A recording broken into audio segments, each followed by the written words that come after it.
Hai semua, jumpa lagi di channel YouTube Natasha Kitchen. Di video kali ini, saya mau buat kue tradisional kue lapis santan. Kalau mau tahu cara buatnya, tonton terus, ikutin terus videonya sampai selesai ya. Pertama-tama siapkan panci, lalu masukkan 1500 ml santan ke kentalan sedang, lalu tambahkan 2 helai daun pandan. Kemudian kita masak menggunakan api sedang, aduk-aduk terus supaya santannya tidak pecah. Ini kita masak sampai mendidih. Santan ini saya dapat dari 1 butir kelapa tua berukuran besar ya teman-teman. Setelah santannya mendidih, kemudian angkat lalu biarkan dulu sampai dingin atau suhu ruang. Selanjutnya siapkan 1 buah wadah, lalu masukkan 500 gram tepung tapioka setara dengan 50 sendok makan, 100 gram tepung beras setara dengan 10 sendok makan, 50 gram tepung terigu protein sedang setara dengan 5 sendok makan, 370 gram gula pasir setara dengan 26 sendok makan, 1 sendok teh vanili bubuk, 1 sendok teh garam, lalu aduk-aduk sampai tercampur dengan rata. Setelah tercampur rata seperti ini, masukkan setengah bagian santan yang sudah kita masak sebelumnya, dan ini santannya sudah dalam keadaan dingin. Lalu aduk-aduk sampai gula larut, adonan licin dan tercampur dengan rata. Setelah tercampur rata, masukkan sisa santan. Tujuan santan dimasak supaya nanti kue lapisnya awet sampai 2 hari ya teman-teman.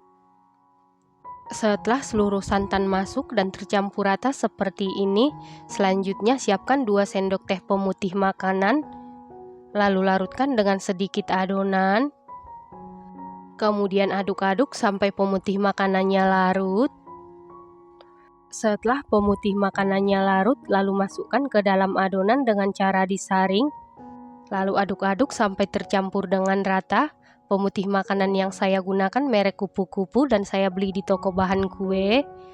Setelah tercampur rata, lalu sisihkan sebentar. Selanjutnya siapkan loyang, lalu olesi seluruh permukaan loyang dengan minyak goreng tipis-tipis. Kemudian masukkan loyang ke dalam kukusan dan air di dalam kukusan sudah benar-benar mendidih. Lalu masukkan lapisan pertama sebanyak 250 ml. Sebelum dimasukkan ke dalam loyang, sebaiknya diaduk-aduk dulu supaya tidak ada endapan di dasar adonan ya teman-teman. Kemudian tutup kukusan. Kalau menggunakan tutup kukusan yang biasa, tutup kukusannya wajib dilapisi dengan kain bersih. Lalu kukus sekitar 10 menit menggunakan api sedang. Setelah 10 menit ini sudah set atau matang. Untuk mengecek kematangan bisa kita sentuh menggunakan sendok. Apabila tidak ada adonan yang lengket di sendok berarti sudah matang atau set. Selanjutnya untuk lapisan kedua masukkan sebanyak 200 ml. Lalu tutup lagi kukusan. Kukus sekitar 5 menit menggunakan api sedang. Setelah 5 menit ini sudah set. Untuk mengecek kematangan bisa kita sentuh menggunakan sendok. Apabila tidak ada adonan yang lengket di sendok berarti sudah set atau matang. Jadi lapisan pertama itu kita kukus sebanyak 250 ml supaya hasilnya lebih tebal dan saat dikeluarkan dari loyang lapisan bawahnya tidak sobek ya teman-teman. Nah, untuk lapisan kedua sampai seterusnya kita masukkan sebanyak 200 ml dan dikukus per lapisan sekitar 5 menit ya. Nah, untuk lapisan yang paling terakhir, kita kukus sekitar 30 menit tetap menggunakan api sedang. Kalau air di dalam kukusan sudah berkurang, bisa menambahkan air mendidih secukupnya ya teman-teman. Pastikan dikukus menggunakan api sedang supaya kue lapisnya tidak bergelombang. Setelah 30 menit, ini kuenya sudah matang atau set. Kemudian angkat dan keluarkan dari kukusan. Setelah itu biarkan dulu sampai benar-benar dingin atau suhu ruang. Di sini saya biarkan sekitar semalaman supaya lebih set dan kokoh. Setelah sekitar semalaman saya diamkan, kemudian sisir pinggirannya menggunakan spatula secara perlahan. Lalu keluarkan kue lapis dari loyang.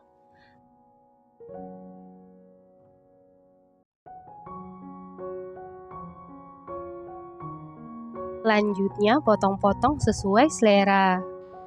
Supaya hasil kue lapisnya cantik, pastikan sebelum memasukkan lapisan berikutnya, lapisan sebelumnya sudah harus benar-benar set atau matang ya teman-teman. Nah, ini dia kue lapis santannya sudah jadi. Kue lapis santan ini bahan-bahannya sangat ekonomis, mudah didapati, buatnya sangat mudah, cukup diaduk-aduk dan dikukus, hasilnya cantik, rasanya dijamin super duper mantul, super duper juara, teksturnya kenyal, lembut, legit, gurih, manisnya pas. Ini enak banget, recommended banget dan tahan 2 hari di suhu ruang di wadah tertutup, dan ini harus dicoba. Terima kasih karena sudah menonton. Jangan lupa share, like, komen, dan subscribe. Dan jangan lupa tekan tombol loncengnya supaya tidak ketinggalan video kami berikutnya. Terima kasih.